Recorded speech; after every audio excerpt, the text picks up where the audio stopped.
അസ്സലാമു അലൈക്കും. മാസങ്ങളോളമായി ഒരു വീഡിയോ ചെയ്തിട്ട് പല കാരണത്താൽ വീഡിയോ ചെയ്യണമെന്ന് വിചാരിക്കുകയും പക്ഷേ പെട്ടെന്ന് അതിന് അവസരം കിട്ടിയില്ല. എന്നാൽ ഇപ്പോൾ ഒരു ചെറിയ വീഡിയോ ചെയ്യാൻ ഞാൻ ആഗ്രഹിക്കുകയാണ്. പ്രത്യേകിച്ച് പരിശുദ്ധമായൊരു മാസം അത് നമ്മളോട് വിട പറയാൻ ഇരിക്കുകയാണ്. പലവരും എന്നെ വിളിച്ച് ചോദിച്ചത് പല സുഹൃത്തുക്കളും അതാണ്. നബി സല്ലല്ലാഹു അലൈഹി വസല്ലമിൻ്റെ ജന്മ ഉണ്ടായ മാസമാണല്ലോ റബീഉൽ അവ്വൽ, എന്നിട്ടെന്താ നിങ്ങളൊരു വീഡിയോ ഇടാത്തത് എന്ന്. അപ്പോൾ പല കാരണത്താലും അതിനെനിക്ക് സാധിച്ചില്ല. ഇപ്പോൾ അതിടാൻ വേണ്ടി ഞാൻ ആഗ്രഹിച്ചു. അങ്ങനെയാണ് ഒരു ചെറിയ വീഡിയോ ഇടാൻ ഞാൻ ആഗ്രഹിക്കുന്നത്.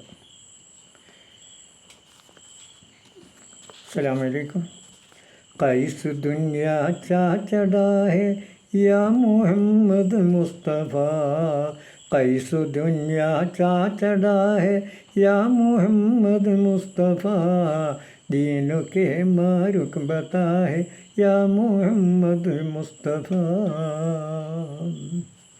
क़ैस दुनिया चा चढ़ा है या मोहम्मद मुस्तफ़ा, दीन के मारुक बताए या Mohammad Mustafa.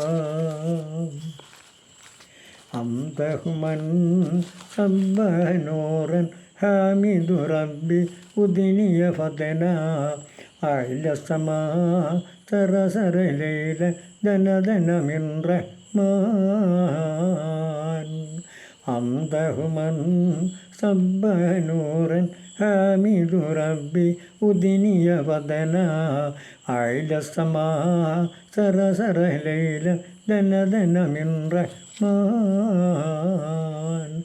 Prophet Muhammad, born in Arabia, purity was Makkah, his native place. Passed away the parents in his childhood. Peasants of that place began to embrace him. Left to right towards Islam. Without doubt, joined Islam. Badrul Huda Badayna Dajjal Jalil Kufri bi Makkah, Ba'du biha sana shamsu dini jalabutan. ताब कमा जर जर कलम शहादत कौमिल हिदायत सबकन, तहत सम दीनो मुर्तज़ा या मुसलाम. अम्दहुमन सम्म नूरन हामिदु रब्बी उदनिय वदना, आइल समा सर सर लैलम दन दन मिन रहमान. പ്രിയമുള്ള സഹോദരങ്ങളെ, സർവ്വലോക രക്ഷിതാവായ അല്ലാഹു തആല നമ്മൾക്ക് ധാരാളം അനുഗ്രഹങ്ങൾ നൽകിയിട്ടുണ്ട്. എത്ര എണ്ണിയാലും തീരില്ല, അത്രയധികം അല്ലാഹു സുബ്ഹാനഹു വ തആല നമ്മൾക്ക് അനുഗ്രഹങ്ങൾ നൽകിയിട്ടുണ്ട്. അങ്ങനെ അല്ലാഹു തആല വളരെയധികം നമ്മൾക്ക് അനുഗ്രഹം നൽകിയാൽ ആ അനുഗ്രഹത്തെ സംബന്ധിച്ച് നമ്മൾ പരസ്യപ്പെടുത്തണം. വിശുദ്ധ ഖുർആനിൽ അല്ലാഹു തആല ആ രണ്ട് കാര്യങ്ങൾ പറഞ്ഞിട്ടുണ്ട് വളരെ വ്യക്തമായിട്ട്. അഊദു ബില്ലാഹി മിനശ് ശൈത്വാനിർ റജീം, ബിസ്മില്ലാഹിർ റഹ്മാനിർ റഹീം.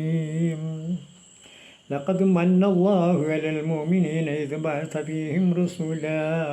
അല്ലാഹു തആല മുഅ്മിനീങ്ങൾക്ക് ഗുണം ചെയ്തു. എങ്ങനെയാണ് ഗുണം ചെയ്തിട്ടുള്ളത്? അവരിലേക്ക് റസൂലിനെ അയച്ചിട്ട് ഗുണം ചെയ്തു.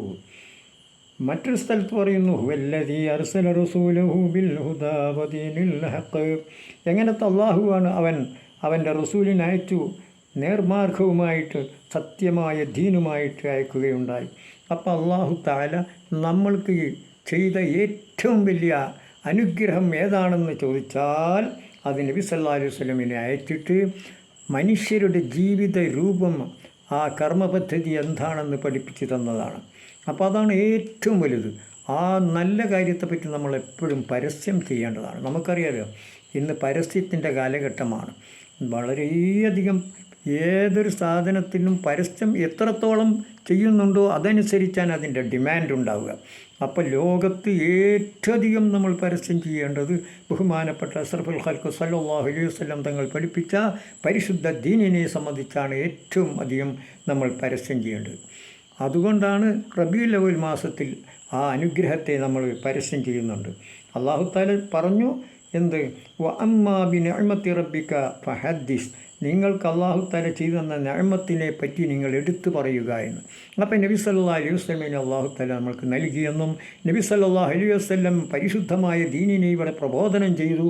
അങ്ങനെ ഈ മനുഷ്യർ എന്തൊന്ന് കേട്ടാലും അതിനെ എതിർക്കുമല്ലോ. എന്നാൽ സർവ്വവിധ എതിർപ്പുകളെയും തൃണവൽഗണിച്ചുകൊണ്ട് ഇത് സത്യമാണെന്ന് അനവധി ലക്ഷ്യത്തിൻ്റെ അടിസ്ഥാനത്തിൽ മഹാനായ നബി സല്ലല്ലാഹു അലൈഹി വസല്ലം പരിശുദ്ധമായ ദീനിനെ നമുക്ക് പ്രചരിപ്പിച്ചു തന്നു. അപ്പോൾ അതിനെ സംബന്ധിച്ച് നമ്മൾ എപ്പോഴും എന്ത് ചെയ്യണം? പരസ്യപ്പെടുത്തണം. ആ റസൂലുള്ളാഹിനെ സംബന്ധിച്ച് നമ്മൾ പറഞ്ഞുകൊണ്ടേയിരിക്കണം. എപ്പോഴും റസൂലുള്ളാഹിനെ മദ്ഹ് ചെയ്ത് കൊണ്ടിരിക്കുകയും വേണം. أرسل لما بلغ سنوه عددا ميم ثم هدود وخرج ممهرا من بلد هرامي ونزل مدد كرامي أبدأ نظما بسم الله حمدا على نعمائه وعلى نبينا صلي عليه وسلم دوم سلامي صاحبه كل مقامي. അതുപോലെ നബീൻ്റെ പേരിൽ ഇപ്പോൾ സലാത്തും ചെല്ലണം. സല്ലല്ലാഹു അലൈഹി വസല്ലം സല്ലമ അലല്ലാഹി നിളാമൻ യഖ്തിമു അബ്ദുല്ലാഹി ഹമാഉ ദാബി ഉവാമി ഹുസ്ന ബിഹുസ്നി ഖിതാമി. അപ്പോൾ റസൂലുള്ളാഹിനെ സംബന്ധിച്ചിട്ട് ഗദ്യത്തിലൂടെയും പദ്യത്തിലൂടെയും എല്ലാം നമ്മൾ വിളംബരം ചെയ്യണം. ഗദ്യത്തിലൂടെയേ പറയാൻ പറ്റുള്ളൂ എന്ന് കണക്കൊന്നുമില്ല. ഗദ്യത്തിലൂടെയും നമ്മൾ പറയണം, പദ്യത്തിലൂടെയും പറയണം. ഏത് ഭാഷക്കാരും ഏത് ചരിത്രം എടുത്തു നോക്കിയാലും അത് സ്പാനിഷിലാവട്ടെ, ഇംഗ്ലീഷിലാവട്ടെ, സംസ്കൃതത്തിലാവട്ടെ, ഏത് ഭാഷയിലാവട്ടെ റസൂലുള്ളാഹിൻ്റെ പദ്യം നമുക്ക് കാണാം. മുഹമ്മദ് കാ ദുനിയാ മേ ചംകാ സിതാര. മുഹമ്മദ് നബി ഒരു പ്രകാശിക്കുന്ന നക്ഷത്രമായിരുന്നു. മുഹമ്മദ് കാ ദുനിയാ മേ ചംകാ സിതാര तो जलो खुदा का हुई अश्काराम. हर एक दिन से अच्छा मोहम्मद का दिन है, वही दिन है इस्लाम प्यारा हमारा. मोहम्मद का दुनिया में चमका सितारा तो जलो खुदा का हुई अश्कारा. അപ്പോൾ റസൂലുള്ളാഹിൻ്റെ കാലത്ത് തന്നെ പരസ്യം ധാരാളം ചെയ്തിട്ടുണ്ട്. പല സഹാബികളും ഒക്കെ റസൂലുള്ളാഹിൻ്റെ പരസ്യം ചെയ്തിട്ടുണ്ട്. ഗദ്യത്തിലൂടെയും പറഞ്ഞിട്ടുണ്ട്, പദ്യത്തിലൂടെയും പറഞ്ഞിട്ടുണ്ട്. പാട്ടുപാടിയിട്ട് പറയാൻ പാടില്ല, അത് തെറ്റാണ് എന്ന് പറയുന്നത് ഒരിക്കലും ശരിയല്ല. ഒരു ആശയ വിനിമയം നമ്മൾ നടത്തുന്നത് ഒന്നുകിൽ ഗദ്യത്തിലൂടെ അല്ലെങ്കിൽ പദ്യത്തിലൂടെ പല രൂപങ്ങളുമുണ്ട്. അതെല്ലാം നമ്മൾക്ക് റസൂൽ സ്വല്ലല്ലാഹു അലൈഹി വസല്ലം സംബന്ധിച്ച് കാണാം. അല്ലാഹു സുബ്ഹാനഹു വ തആല നമ്മൾക്ക് ഈസാ നബിയുടെ ജന്നത്തെ സംബന്ധിച്ച് ഖുർആനിലൂടെ പറഞ്ഞു. പല പ്രവാചകന്മാരുടെ അത്ഭുതങ്ങളെ സംബന്ധിച്ച് നമുക്ക് പഠിപ്പിച്ചു. അങ്ങനെ ആ ഖുർആൻ നമ്മൾക്ക് നൽകിയതായ അധ്യാപനം അതേ രീതിയിലാണ് നമുക്ക് അള്ളാഹു നൽകിയ ഏറ്റവും വലിയ അനുഗ്രഹമാണ് നബി സല്ലല്ലാഹു അലൈഹി വസല്ലം തങ്ങളെപ്പറ്റി നമ്മൾ പറഞ്ഞുകൊണ്ടേയിരിക്കുന്നത്. പക്ഷേ കാലോചിതമായിട്ട് വ്യത്യാസം ഉണ്ടാകും. അപ്പോൾ റസൂലുള്ളാഹിൻ്റെ കാലത്ത് ഇന്ന് നമ്മൾ നബീനെ വർണ്ണിക്കുന്ന പല പദ്യങ്ങളും അക്കാലത്തുണ്ടാവില്ല. കാരണം പിൽക്കാലത്തുള്ളവർ എഴുതി ഉണ്ടാക്കിയതാണ്. റസൂലുള്ളാഹിൻ്റെ കാലത്തുള്ള ആളുകൾ എഴുതിയ പലതുമുണ്ട്. അത് ഇന്ന് നമ്മൾ പാടുന്നുണ്ട്, അക്കാലത്ത് അവരും പാടിയിട്ടുണ്ട്. മഹാനായ കഅബ് ഇബ്നു സുഹൈർ റളിയല്ലാഹു അൻഹു റസൂലുള്ളാഹിൻ്റെ മുമ്പിൽ വെച്ചുകൊണ്ട് ബാനത്ത് സുആദ് വലിയൊരു പദ്യം ചൊല്ലി അതാണ് മഹാനായ കഅബ് ഇബ്നു സുഹൈർ അവസാനം പറഞ്ഞു കുല്ലു ബിനുൻ സവയിൻ ഖാല സലാമതു യൗമൻ അലാ ഹാലത്തിൽ അദ്ബാ മഹ്മൂലു. അങ്ങനെ നീണ്ടൊരു പദ്യം റസൂലുള്ളാഹിനെ സംബന്ധിച്ച് വർണ്ണിച്ച് പാടുകയും റസൂലുള്ളാഹി അതിനെ അങ്ങനെ പാടരുത്, എന്നെപ്പറ്റി വർണ്ണിച്ച് പാടരുതെന്നും പറഞ്ഞില്ല. റസൂലുള്ളാഹിൻ്റെ ഒരു പച്ച പുതപ്പങ്ങ് സംഭാവനയായിട്ട് കൊടുത്തു എന്ന് പറഞ്ഞാൽ ഇനി മേൽ പാടരുതെന്നാണ് അർത്ഥം, അല്ല അതിനെ പ്രോത്സാഹിപ്പിച്ചു. അപ്പോൾ റസൂൽ സല്ലല്ലാഹു അലൈഹി വസല്ലം തങ്ങളെ കൊണ്ട് വളരെയധികം നമ്മൾ വർണ്ണിച്ച് പാടിപ്പിക്കാം. അതിന് പ്രോത്സാഹനമായിട്ട് ഭക്ഷണമായിട്ടോ സാധനങ്ങളായിട്ടോ എന്തും നമുക്ക് കൊടുക്കുകയും ചെയ്യാം. പക്ഷേ കാലോചിതമായ വ്യത്യാസങ്ങളുണ്ടാവും. അപ്പോൾ ഏത് കാലവും ഒരു കാലത്തുള്ള രൂപത്തിലല്ല, പരസ്യത്തിൻ്റെ രൂപത്തിലല്ല മറ്റൊരു കാലത്തുണ്ടാവുക. ഒരു കാലത്തുള്ള വാഹനമായിരിക്കില്ല പിൽക്കാലത്തുള്ള വാഹനം ഉണ്ടാവുക. ഇപ്പോൾ റസൂലുള്ളാഹിൻ്റെ കാലത്ത് ഓട്ടോറിക്ഷ ഇല്ല, കാറില്ല. അതുകൊണ്ട് പിന്നെ നമ്മൾ ഓട്ടോറിക്ഷ കയറാൻ പാടില്ല, കാറിൽ കയറാൻ പാടില്ല, ഒരു വാഹനം ഉപയോഗിക്കാൻ പാടില്ല എന്ന് പറഞ്ഞാൽ ശരിയല്ല. അത് വിദേഹത്താണെന്ന് പറഞ്ഞാൽ പറ്റില്ല. ഇത് നല്ല വിദേഹത്താണ്. നല്ല വിദേഹത്ത്, അതായത് വിദേഹത്ത് എന്ന് പറഞ്ഞാൽ പുതുതായി ഉണ്ടായത് എന്നർത്ഥം. ഇനി അടിസ്ഥാനം അതിനുണ്ടെങ്കിൽ അതിന് വിദേഹത്ത് നിന്ന് തന്നെ പറയാൻ പാടില്ല എന്നാണ് പല മഹാത്മാക്കളും പറഞ്ഞിട്ടുള്ളത്. പലതും നോക്കിയാൽ നമുക്ക് കാണാൻ കഴിയും, പല സംഗതികളും അന്നില്ലാത്തത് ഇന്ന് കാണാം. ഓട്ടോറിക്ഷ ഇല്ല, പ്ലെയിനില്ല, ട്രെയിനില്ല, ഒന്നുമില്ല. നമുക്ക് വേണമെങ്കിൽ പദ്യത്തിലൂടെ നമുക്ക് പറയാൻ കഴിയുമല്ലോ. പ്ലെയിനിൽ പറക്കൽ മുമ്പ് പതിവില്ലാത്തതാ, അത് വളരെ കാലത്തിൻ്റെ ശേഷം വന്നതാ. മുമ്പ് ആരും പ്ലെയിനിൽ പറക്കില്ല, കാരണം റസൂലുള്ളാഹിൻ്റെ കാലത്ത് പ്ലെയിനില്ല. അതാണ് പ്ലെയിനിൽ പറക്കൽ മുമ്പ് പതിവില്ലാത്തതാ, അത് വളരെ കാലത്തിൻ്റെ ശേഷം വന്നതാ. ഫോണും മൊബൈലും പണ്ട് പതിവില്ലാത്തതാ, അത് വളരെ കാലത്തിൻ്റെ ശേഷം വന്നതാ. പ്ലെയിനും ട്രെയിനും മുമ്പ് പതിവില്ലാത്തതാ, അടിസ്ഥാന തത്വം നോക്കി നാം ചെയ്യുന്നതാ. പക്ഷേ വാഹനങ്ങളില്ലെങ്കിലും ഇങ്ങനെ വാഹനങ്ങൾ ഉണ്ടാകുന്ന അടിസ്ഥാന തത്വം നമുക്കുണ്ട്. ഖുർആനിലൂടെ അള്ളാഹു പറഞ്ഞില്ലേ, വൽ ഖൈല വൽ ബിഗാല വൽ ഹമീറ ലിതർകബൂഹാ വസീനതൻ വയഖ്ലുഖു മാ ലാ തഅലമൂൻ.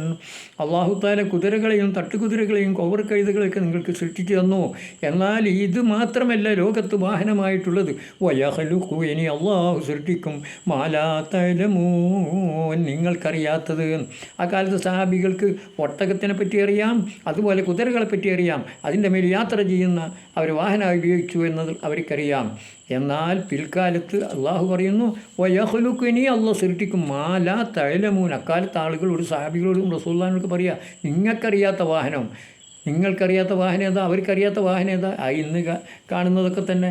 അതാണ് ഞാൻ പറഞ്ഞത്, പ്ലെയിനിൽ പറക്കൽ മുമ്പ് പതിവില്ലാത്തതാ, അത് വളരെ കാലത്തിൻ്റെ ശേഷം വന്നതാ. ഫോണും മൊബൈലും പണ്ട് പതിവില്ലാത്തതാ, അത് വളരെ കാലത്തിൻ്റെ ശേഷം വന്നതാ. പ്ലെയിനും ട്രെയിനും മുമ്പ് പതിവില്ലാത്തതാ, അടിസ്ഥാന തത്വം നോക്കി നാം ചെയ്യുന്നതാ. വാഹനത്തിൽ കയറാൻ നമ്മളോട് പറഞ്ഞിട്ടുണ്ട്. അതുപോലെ വർണ്ണിച്ച് പാടൽ തത്വമിൽ വന്നുള്ളതാ. റസൂലുള്ളാഹിനെ പറ്റി വർണ്ണിച്ച് പാടൽ അക്കാലത്തുണ്ട്. കബീർ സുഹൈർ റളിയല്ലാഹു അൻഹു വർണ്ണിച്ച് പാടി. അതുപോലെ പല സഹാബികളും റസൂൽ സല്ലല്ലാഹു അലൈഹി വസല്ലം തങ്ങളെ സംബന്ധിച്ച് വർണ്ണിച്ച് പാടി. അപ്പോൾ വർണ്ണിച്ച് പാടൽ തത്വമിൽ അന്നുള്ളതാ, അടിസ്ഥാന തത്വം നോക്കി നാം ചെയ്യുന്നതാ. അതുപോലെ കബീർ സുഹൈറും പല സഹാബികൾ ചെയ്തതാ, ഖുർആനിലൂടെ അല്ലാഹു കാട്ടിത്തന്നതാ. അപ്പോൾ കാലഘട്ടം മുമ്പോട്ട് പോകുമ്പോൾ നമ്മളുടെ ചെരുപ്പിന് വ്യത്യാസം ഉണ്ടാവും, ഷർട്ടിന് വ്യത്യാസം ഉണ്ടാവും. ഇത് റസൂൽ ഇല്ലാത്ത ഷർട്ടാണ്, റസൂൽ സല്ലല്ലാഹു അലൈഹി വസല്ലം തങ്ങൾ ഉപയോഗിക്കാത്ത തുണിയാണ് എന്ന് പറഞ്ഞിട്ട് തള്ളാൻ പറ്റുമോ? ഇല്ല. കാലോചിതമായ മാറ്റം. അക്കാലത്തെ പ്രസംഗവും ഇക്കാലത്തെ പ്രസംഗം വ്യത്യാസമുണ്ട്. അക്കാലത്തെ പാട്ടുകളും പദ്യങ്ങളും സർവ്വം വ്യത്യാസം ഉണ്ടാവും. പക്ഷെ അതിനൊക്കെ അടിസ്ഥാനപരമായ തത്വമുണ്ടോ എന്നേ നമുക്ക് നോക്കേണ്ടതുള്ളൂ. അപ്പം അത് വിചാരിച്ച് അന്ന് പ്ലെയിനിൽ റസൂലുള്ളാഹിയോ സഹാബത്തോ താബീത്തോ നമ്മൾ ഒരൊറ്റ ആൾ പോലും എന്താണ് പ്ലെയിനിൽ കയറിയിട്ടില്ല, പ്ലെയിനിൽ പറന്നിട്ടില്ല, അല്ലെങ്കിൽ ട്രെയിനിൽ യാത്ര ചെയ്തിട്ടില്ല, ഓട്ടോറിക്ഷ കയറിയിട്ടില്ല. അതുകൊണ്ട് പാടില്ല എന്ന് പറഞ്ഞാൽ ശരിയല്ല. ഡ്രസ്സിൻ്റെ കാര്യം അങ്ങനെ തന്നെ. ഇന്ന് കാണുന്ന പോലത്തെ സ്കൂളുകളോ ദർസുകളോ മദ്രസകളോ രൂപങ്ങളല്ല അന്നുണ്ടായിരുന്നത്. ഇങ്ങനെ പട്ടിക വെച്ചിട്ട് പേര് വിളിക്കുക എന്നുള്ള, അതിനൊക്കെ എന്തെങ്കിലും ഒരു അടിസ്ഥാനം ഉണ്ടാകും, അത്രയേ നോക്കേണ്ടതുള്ളൂ. അല്ല അതേ രൂപത്തിൽ തന്നെ ഉണ്ടോ എന്ന് നോക്കേണ്ടതില്ല. അപ്പം നമ്മൾ പ്രത്യേകിച്ച് നബി സല്ലല്ലാഹു അലൈഹി വസല്ലം ജനിച്ചതായ ഈ മാസം, വളരെ പരിശുദ്ധമായ മാസം, റസൂലുള്ളാഹിനെ പറ്റി നമ്മൾ പരസ്യപ്പെടുത്തേണ്ടതാണ്. അപ്പോൾ എന്ത് ചെയ്യണം? റസൂലുള്ളാഹിൻ്റെ തത്വങ്ങളൊക്കെ എന്താണോ നമുക്ക് പഠിപ്പിച്ചത് അതൊക്കെ നമ്മൾ അത് അറിയേണ്ടതാണ്. പക്ഷേ നബി സല്ലല്ലാഹു അലൈഹി വസല്ലം പഠിപ്പിച്ചത് മുഴുവനും തന്നെ ചിലപ്പോൾ നമ്മൾക്ക് അറിഞ്ഞെന്ന് വരില്ല. അതുകൊണ്ട് ആ മുഴുവൻ തന്നെ പഠിച്ച് എല്ലാ നിലക്കും സർവ്വസുന്നത്തും എടുക്കാൻ സാധിച്ചില്ല. അതുകൊണ്ട് നമുക്ക് പറയാം, നബിയെ തങ്ങൾ പൊറുക്കണമേ, ഞങ്ങൾക്കതിന് സാധിച്ചില്ല നബിയേ എന്ന് പറയാം. ഒരാളുടെ കാലി നമ്മളോട് ചവിട്ടിപ്പോയാൽ നമ്മളെന്ത് പറയുക? നിങ്ങൾ ക്ഷമിക്കണേന്ന്. കാരണം അവർ ക്ഷമിച്ചാലേ അല്ലാഹു തആല ക്ഷമിക്കുള്ളൂ. നമ്മളിപ്പോൾ ഒരാളോട് കുറേ പൈസ കടം വാങ്ങി, എന്നിട്ട് പടച്ചോനെ നീ മാത്രമാണല്ലോ പൊറുക്കുന്നവൻ, വേറെ ആരും ലോകത്ത് പൊറുക്കൂലല്ലോ, അതുകൊണ്ട് പടച്ചോനെ ഇയാളെ കാലി ഞാൻ ചവിട്ടിപ്പോയിട്ടുണ്ട്, അതുകൊണ്ട് നീ പൊറുക്കണേ. അല്ലെങ്കിൽ ഞാൻ ഇയാളോട് കുറേ പൈസ വാങ്ങിയിട്ടുണ്ട്, ഞാൻ തിരിച്ചു കൊടുക്കാൻ തയ്യാറല്ല, നീ അത് പൊറുക്കണേ എന്ന് പറഞ്ഞാൽ അള്ളാഹു പൊറുക്കില്ല. ആദ്യം നമ്മൾ തെറ്റ് ചെയ്തത് ആരോടാണോ ആ തെറ്റ് ചെയ്തവരോട് പറയണം, എന്നോട് ഇങ്ങനെ ചെയ്തു പോയിട്ടുണ്ട് പറഞ്ഞ് നിങ്ങൾ ക്ഷമിക്കണം. ഒരാളെ കാല് ചവിട്ടിപ്പോയാലും അല്ലെങ്കിൽ അതേപോലെ എന്തെങ്കിലും തട്ടിയോ മുട്ടോ ചെയ്തിട്ടുണ്ടെങ്കിൽ അല്ല പ്ലീസ് സോറി എന്ന് പറയണം. I am sorry oh my friend, നിങ്ങൾ ക്ഷമിക്കണം. അതുകൊണ്ട് ക്ഷമ കൊണ്ട് ഉപദേശിക്കണമെന്ന് പറഞ്ഞില്ലേ അല്ലാഹു സുബ്ഹാനഹു വ തആല പരിശുദ്ധ ഖുർആനിലൂടെ. അപ്പോൾ ക്ഷമിക്കാൻ പറയണം, പൊറുക്കാൻ പറയണം. പക്ഷേ അങ്ങനെ ഒരാളോട് നമ്മൾ എന്തെങ്കിലും അയാളോട് ഉപദ്രവം പറഞ്ഞു പോയിട്ടുണ്ടെങ്കിൽ, അങ്ങനെ അയാൾ നല്ല നല്ല തത്വങ്ങൾ പറഞ്ഞു പക്ഷേ അയാളെ നമ്മൾ അവഗണിച്ചിട്ടുണ്ടെങ്കിൽ നമ്മൾ പറയാം നിങ്ങൾ എന്നോട് കുറേ തെറ്റുകളൊക്കെ ചെയ്തു പോയിട്ടുണ്ട്, അതുകൊണ്ട് നിങ്ങൾ പൊറുക്കണം. അപ്പോൾ അല്ലാഹു തആല പറഞ്ഞിട്ടുണ്ട്, നിങ്ങൾ തെറ്റ് ചെയ്തു പോയിട്ടുണ്ടെങ്കിൽ ആരോടാണോ ചെയ്തത്, നിങ്ങളുടെ ശരീരത്തിനോട് നിങ്ങൾ തെറ്റ് ചെയ്താലും നിങ്ങൾ ആരോടാണോ തെറ്റ് ചെയ്ത് അവരോട് പൊറുക്കാൻ വേണ്ടിയിട്ട് നിങ്ങൾ പറയണം. എന്നിട്ട് അള്ളാഹിനോട് പറയണം. ഒരാളോട് കാലി ചവിട്ടിപ്പോയി അതുകൊണ്ട് നിങ്ങൾ പൊറുക്കണേന്ന് പറഞ്ഞാൽ നമ്മൾ അയാളോട് ആദ്യം പറയണം. എന്നിട്ട് അയാൾ അള്ളാഹിനോട് പറയും, അത് സാരമില്ല, എന്നോട് ചവിട്ടിപ്പോയത് അവനെ അറിയാതെ തട്ടിപ്പോയതാണ്, ഞാനത് ക്ഷമിച്ചിരിക്കുക, എന്നാലേ അള്ളാഹ് പൊറുക്കുള്ളൂ. മനസ്സിലായി? അപ്പോൾ എല്ലാം പൊറുക്കുന്നവൻ അള്ളാഹുവാണ്, അടിസ്ഥാനമായി പൊറുക്കുന്നപ്പോൾ. പക്ഷേ പൈസ ആരോടും വാങ്ങിയിട്ടോ അതുപോലത്തെ വല്ല പ്രവർത്തനങ്ങളോ നടത്തിയിട്ട് ആ പൊറുക്കണേ പഠിച്ചവനെ അള്ളാഹു മാത്രമാണ് പൊറുക്കുക എന്ന് വിചാരിച്ചാൽ പോരാ, അതവരും കൂടി പുറത്തു തരേണ്ടതാണ്. അപ്പോൾ ഇന്ന് കാണുന്ന പലതും തന്നെ അക്കാലത്തില്ല. എന്നിട്ട് അത് നമ്മൾ ഉപയോഗിക്കുന്നു, വാഹനങ്ങൾ ഉപയോഗിക്കുന്നു, പലതരത്തിലുള്ള ഡ്രസ്സുകൾ നമ്മൾ ഉപയോഗിക്കുന്നു. അപ്പം അതൊക്കെ അതിൻ്റെ അടിസ്ഥാന തത്വമുണ്ടോ എന്നാണ് നമ്മൾ നോക്കേണ്ടത്. അപ്പോൾ സർവ്വ കാര്യങ്ങളും നമ്മൾക്ക് പഠിപ്പിച്ചു തന്ന ബഹുമാനപ്പെട്ട മുഹമ്മദ് മുസ്തഫ സല്ലല്ലാഹു അലൈഹി വസല്ലം തങ്ങൾ, ആ നബിയുടെ മാസത്തിലാണ് നമ്മൾ ജീവിക്കുന്നത്. ഞാൻ വളരെ നീട്ടി പറയുന്നില്ല.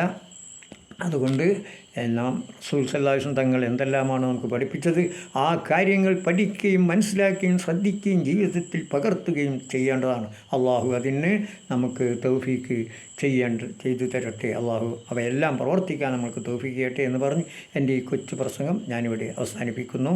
വാഖിർ ദഅവാനാ അനിൽ ഹംദുലില്ലാഹി റബ്ബിൽ ആലമീൻ. അസ്സലാമു അലൈക്കും വറഹ്മത്തുള്ളാഹി വബറകാതുഹു.